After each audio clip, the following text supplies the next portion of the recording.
It is the story that has been told in Fairfax County for decades.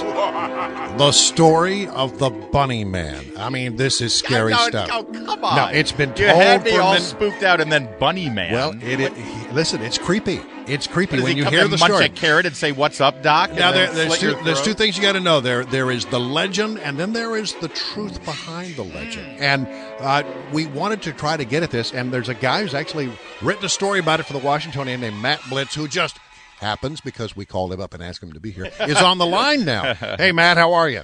Good morning. Thanks for having me. Well, so I want you to start out by talking about, how this story has been retold over the years by teenagers and others in Fairfax County, the legend of the very scary Bunny Man. Sure, yeah. So the legend is that in the early 20th century, there was an insane asylum in the woods between Fairfax Station and Clifton in Fairfax County. And then in the early 20th century, they wanted to transport all the people there to Lorton Prison. So they piled them in a bus, and they drove down a curvy road, and they crashed. And most of the patients escaped, save for one named Douglas Griffin. They went searching for him, and they could not find him. Instead, they found a trail of gutted bunnies. And so they decided to give up because they couldn't find him. And then on Halloween night that same year, they found a bunch of teens who were hanging out by, which is now known as Bunny Man Bridge, but it was called Fairfax Station Bridge back then. And they heard some noises, and then the next morning, people found them hanging from the bridge, gutted like bunnies. Like the bunnies had been. Now, that was the story that was told, around campfires and around Halloween about the legend of the Bunny Man. Oddly specific. You have a name, you've got a look at it, and there's a lot of details. For goodness sakes, they now call it the Bunny Man Bridge. Yes. They certainly do on Google Maps. That's how long this story's been around, that they don't even remember the name of the original bridge. All right, now, you decided you're going to try to find out the truth behind all this, and you did some research, and you talked to some people. What did you find out? Well, I found out through, actually, there was a Fairfax County archivist named Brian Conley who did some research himself about 10 years ago. And it turns out the story of the Bunny Man, while not the same as the legend, is actually pretty creepy in its own right. In 1970, an Air Force cadet and his fiancée were on a road near the Bunny Man Bridge, but not at it, presumably making out. And a gentleman in a bunny costume comes out and yells at them that he has their tag numbers and that they were trespassing, and proceeds to throw a hatchet through their window. Whoa! Stop! So, hold on! Stop! The guy is in a bunny suit. Yes. And he says, "I've got your tag number, and you're trespassing." And he threw a hatchet through the windshield of the car. Yep. And this was documented in the Washington Post. There was a police incident as well. And then about a week later, a private security guard in the new development near Clifton, there was a lot of homes going up at the time, and saw another gentleman in a bunny suit, the same gentleman presumably, trying to chop down one of the new houses they had built with an axe. He was chopping down like one of the support beams. Oh, my God. And once again, it was reported to the police, and once again, the newspaper covered it.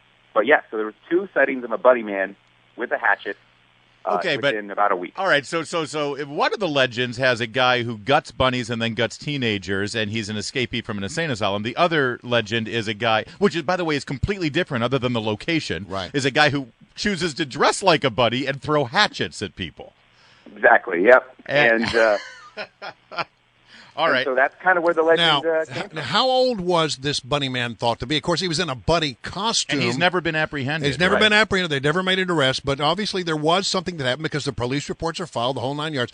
How old did they think he was at the time? Well, they actually think he was reasonably young, so like maybe in his early 20s.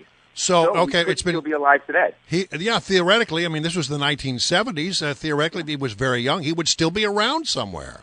Yes, in his bunny costume. And so if you were a child and you were going out trick-or-treating in Fairfax County, you'd have to wonder whether or not the Bunny Man is still there.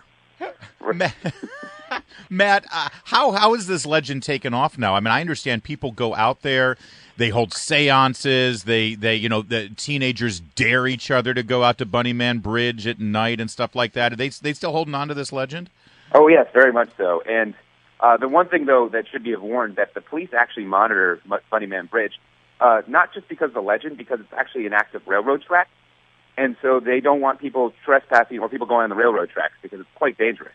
Huh. So there's actually police presence there often.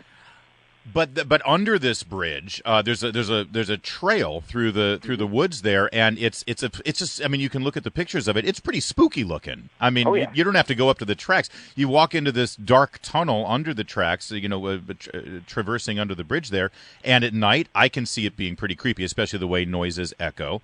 Has the community embraced this now? Have they, like all good Americans, turned it into a profit center? Yeah, they've certainly, especially the town of Clifton, have embraced it. They have T-shirts. They actually have a haunted attraction that they do every year that I went to that embraces the legend. And, but which legend? Now, do they have creepy guys dressed up like bunnies throwing hatchets at you, or do they have... No. The legend that is not true, that they have the creepy bunny man threatening teenagers.